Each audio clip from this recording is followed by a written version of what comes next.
My name is Jeff Farmer. I'm the Director of Organizing for the International Brotherhood of Teamsters. And I want to welcome you all to our press conference rally this morning. This month, across the country, over 9,300 United Airlines mechanics and related personnel are in the process of voting for a strong union, the International Brotherhood of Teamsters. Thank you.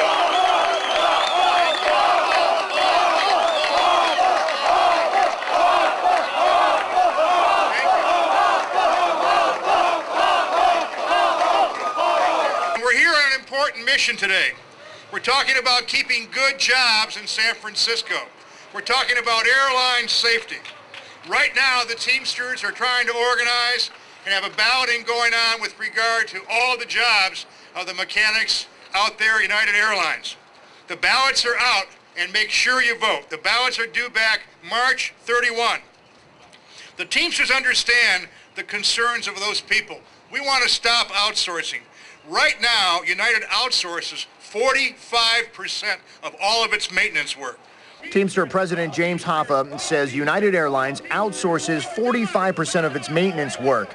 Well, United Airlines told us today that it outsources less than 4%. I am Rich Petrowski. I'm a 38-year mechanic for United Airlines. I spent my entire career in San Francisco at the maintenance base. A few months ago, United Airlines announced to the press their intentions of selling off the San Francisco maintenance facility. With that comes the probability of losing over 3,000 good jobs right here in the Bay Area and the outlying communities. In the past 10 years, over 10,000 mechanic and related employees have been furloughed across the United Airlines system, and within the last 5 years, over 3,200 jobs have been lost altogether. These jobs have been outsourced to foreign and domestic contractors. These contractors are not held to the same high standards that we are here at United Airlines in the San Francisco Bay Area and across the entire system for United. We're recalling people. When we came on the property, there was over 1,000 people on the layoff list in San Francisco. We've got it down to about 147. It may be slightly higher, but the fact is that people have been coming back to work here in the Bay Area, and there's going to be more jobs here because if we do this right, we can do work for other airlines.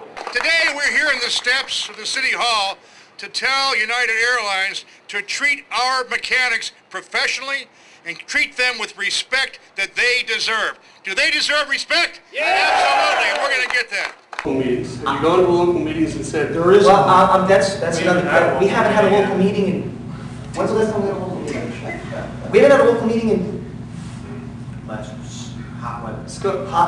Yes. What's your local fit? 210 in Manhattan. 210 in Manhattan. 210. Yes, sir. In Manhattan. Continental doesn't work on other people's airplanes, and that's what they should be focused on. Their own airlines that they represent now, they're not doing anything for those guys. Mechanics at Continental ask us all the time, why are they protesting at United? They don't do that for us. They've been at Continental for 10 years, and they've done nothing. 10 years ago, airlines spent less than 1/3 of their maintenance budget on outsourcing. Today, airlines spend 2/3 of their budget on outsourcing. No one knows how much they really outsource, but right now there are 700 repair facilities all over the world that airlines can choose from, and none of them have our standards. The number has doubled since 1994. Our mechanics are worried about this risky practices, and some of the mechanics won't let their families fly on airplanes that are maintained from overseas. You know, when you talk about these U.S. repair facilities that are not even overseas, but they're not by United Airlines, they do not have the same standards that we have at United Airlines. President Hoffa, there's a question from the AMFA that there was outsourcing at Continental Airlines, which the Teamsters represent. I was wondering what your position is on regard to that. That's not true. What we're doing, we're the ones that are standing up for America. The Teamsters Union, whether it's NAFTA or whether it's sending good jobs out of the country, has stood tall. We have the best scope language in the industry to make sure that our contracts protect our work. and we're the ones that have kept good jobs in America.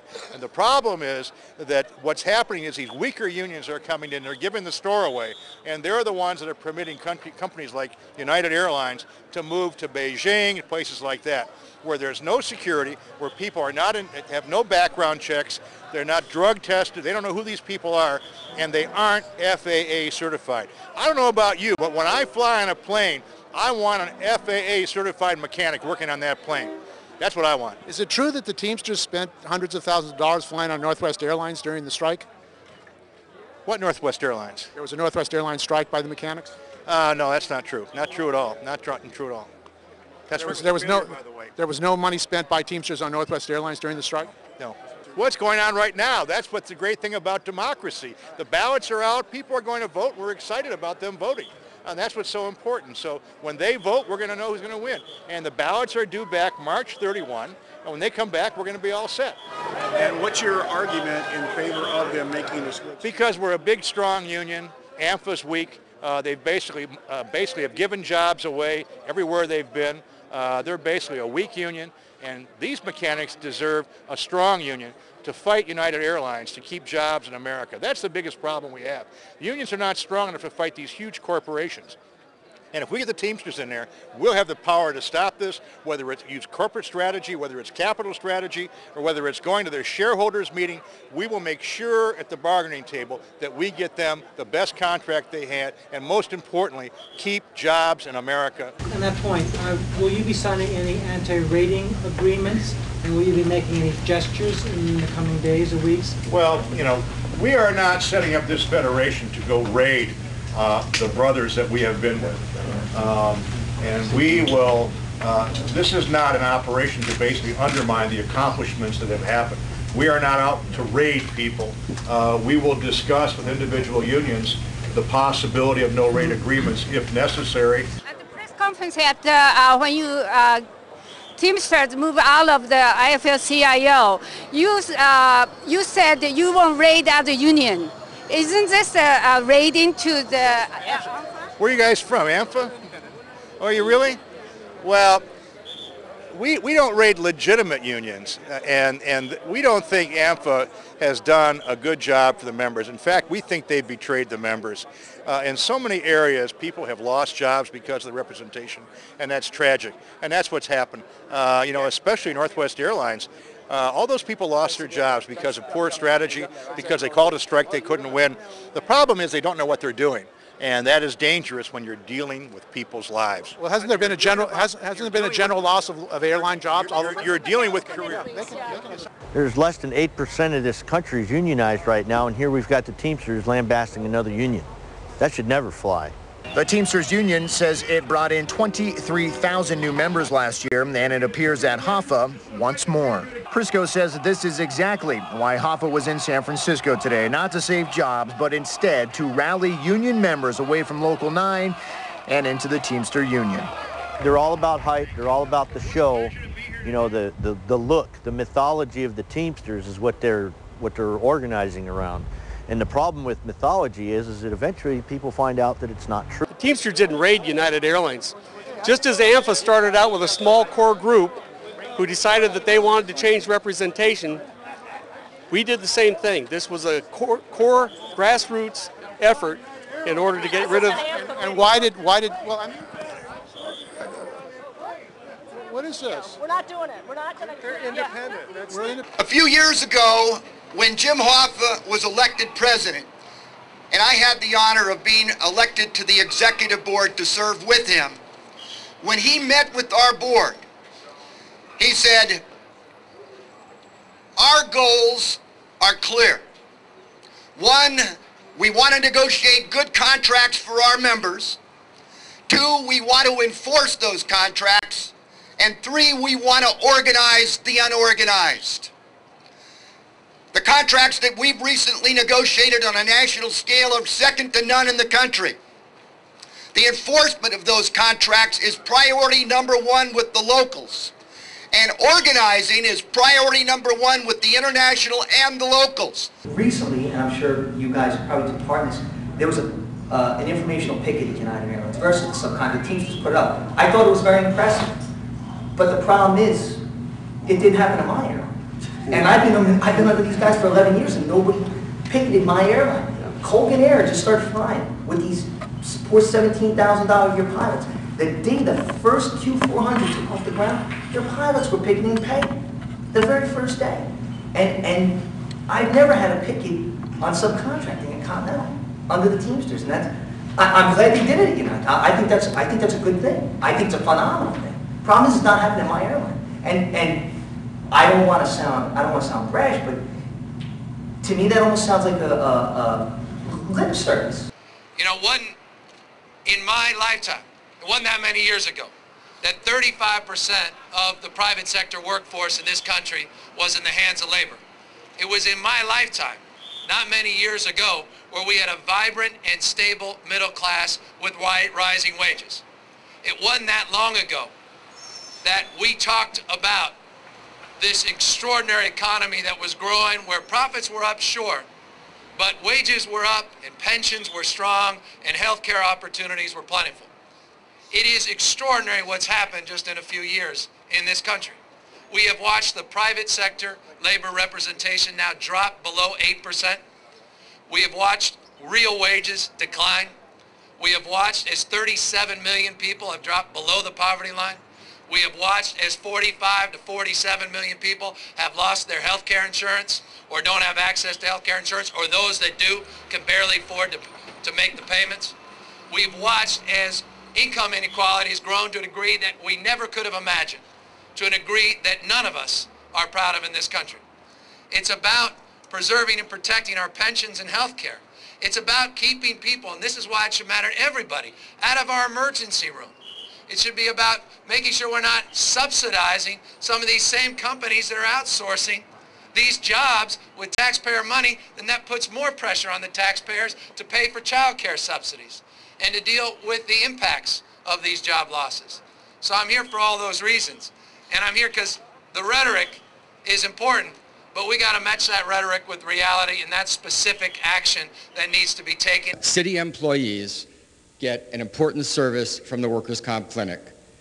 For us to be told, go somewhere else, good luck, we don't care if, for example, one of the priorities of the workers' comp clinic is to get me back to work if I'm injured in a reasonable job that I could do. The private clinics aren't going to have that priority at all. And we're going to lose a lot of worker time. I believe it's fiscally responsible, but it's worse than that. The city hasn't even told us how much money we're not looking at the big picture, folks. We're looking at a very tiny part of the workers' comp picture.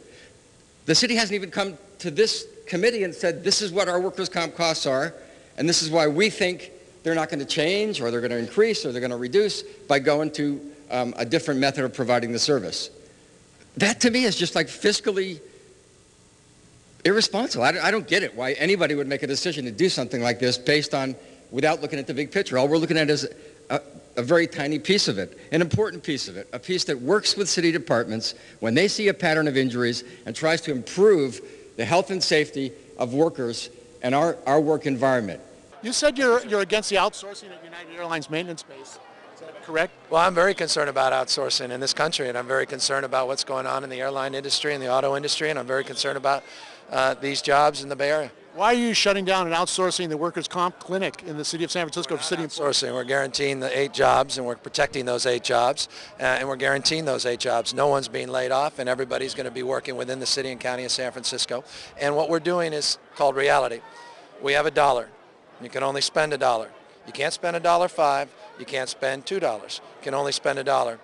Do you close down homeless shelters? Do you close down mental health clinics? Do you throw people out on the street without employment? Or do you deal with the reality, what cards have been dealt?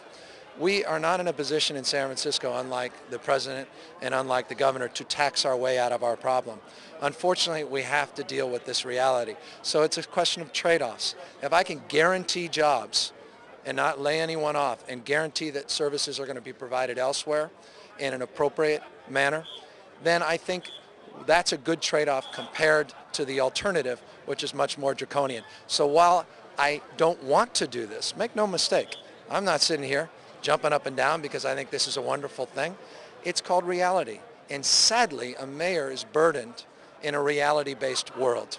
And I wish I was in the legislative branch where I could demagogue that reality and argue against it consistently and offer not much in return as alternatives. But we have a $291 million problem. And I have a lot more work to do to try to find a way to preserve and protect the most vulnerable populations and their needs, to preserve and protect the services for them. And we're going to have to fight for those services. And there are going to be some trade-offs. And there are going to be some difficult decisions. None of these decisions I want to make, but these are decisions I'm forced to make. And that is something that I consider very heavily and weight against the alternative. Badmouth other people to get a point across. So that's what they're doing. So right now they're trying to shut us down because they don't want our message out. See, if they were truly democratic, they would let us speak. But that's not what they're about. They're about shouting down people they don't agree with. They're about shouting down people that they don't understand. And they don't understand what the issue is here today. And they're all just arguing and faking it. Half the people here aren't even aircraft mechanics. And that's a fact. So. What's the key issue? The key issue is the outsourcing, but the key issue in front of us, let's not mistake it, is there's a vote. Teamsters! Teamsters! Teamsters! Teamsters! Teamsters! You can write down the Teamsters! Teamsters! Teamsters! Teamsters! Teamsters! Who are we? Who are we? Who are we? Who are we? Who are we? Teamsters! Teamsters! Teamsters! Teamsters! Teamsters! Teamsters! Teamsters! Teamsters! These are a bunch of thugs. See, we kept quiet when their boss was speaking, but they don't have the common courtesy to do the same thing for us. Because they're a bunch of Teamsters! Teamsters! Teamsters! Teamsters! Teamsters! Teamsters! Teamsters! Teamsters! Teamsters! Teamsters! We're just not proud to be Teamsters, that's all. If you were proud, you'd be letting you know who you are. Look at your tricycles today, man. Where were they? No salesman here, brother. Where was your tricycle today? That was another promise. In every competition, somebody's got to be a loser. Dude, how much you get paid? How much you get paid, bro? Nothing, brother. As an organizer, I'm not an organizer. I'm an organizer from San Diego. It says right there you're an organizer. That means you get paid, bro. From my local. I don't get paid. From my local. Well, you know what? Good for you. I'm from a local. I fight for my job. Oh, my name's Mike Albertson, mechanic with United Airlines. I'm here in support of the Teamsters. Hopefully soon they'll become our elected bargaining agent.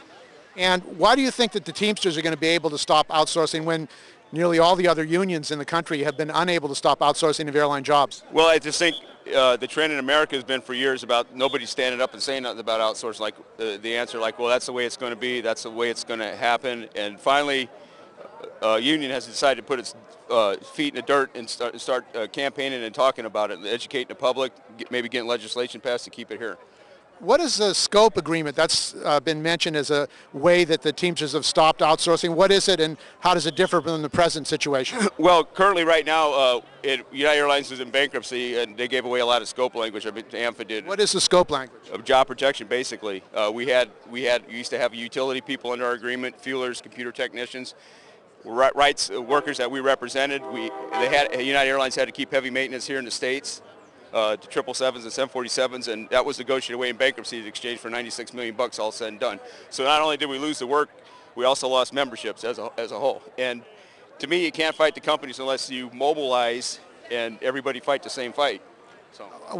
How do you explain what's happened at Continental where they've outsourced jobs there? Well, one thing about Continental, they went through 2 bankruptcies. In 1997, the Teamsters became their collective bargaining agreement agent, and they were able to keep work in, and they've actually increased jobs since then, since the terrorist attack on 9/11. They've increased jobs by, I think it's like about 500 jobs. But before the company started, they used to have an engine shop before there was no union in there. And they got rid of their engine shop, they got rid of a maintenance facility in Denver. And when the Teamsters came in, the mechanics as a whole realized they needed a union to represent them. And once the work was gone, a lot of that work was gone before the Teamsters came in. Today, Obama and Clinton both said they're going to pass legislation or support legislation to ban outsourcing. Do you believe that they're going to do that? The only person I've ever seen, even though I was supporting Obama, was Dennis Kucinich. He was like, he wanted to take NAFTA off the table right away. It's done. I can't really go by what people see from what I've seen. It's about what they say they do afterwards. So I do hope that they're on our side, though. You think they're going to be? Well, I don't know. You know, this NAFTA thing and world trade and GATT, and it goes deep. You know, I don't know who's greasing whose pocket on this. You know, so the main thing with the outsourcing is, once again, we got to hold ourselves to having certifications, drug testing, security background checks. The work goes overseas. You don't have that. There's no oversight, FAA oversight. You know, I got to come in every day. I can get randomly drug tested each day I walk in the doors. Yeah, my name is Edward Steffens, and I am a sheet metal lead mechanic at United Airlines. And the reason I decided to go Teamsters is because they're the union to pick, and they're a strong union. They have the support, they have the knowledge, and also the know-how to negotiate contracts. Also, they're very strong, and they have real good political input and political clout. And I think very well that they're the union to pick. They're for the worker, other than the other association, and I believe that they're the best pick between the two. Shouting people down here. That's what we don't understand. We thought we were all here for labor, but we represent right now the United Airlines aircraft maintenance technicians. We have for the better part of 4 years. We voted out a large union because we want a representation for our craft and class. And we're here to speak our piece and let folks know that we're here to represent our members. And they say that they have more power and that they can stop the outsourcing that has been going on at United Airlines. What's the facts? Well, the ironic part about that is they've been at Continental for 10 years and they outsource a lot more than United Airlines does. And they've been representing their mechanics there for 10 years. We have right now arbitration going on we have an audit that we've got during bankruptcy, which is really tough to do, to have the company agree to allow us to do an audit every year. And our first year is 2005. We've already found about 20 to 30%.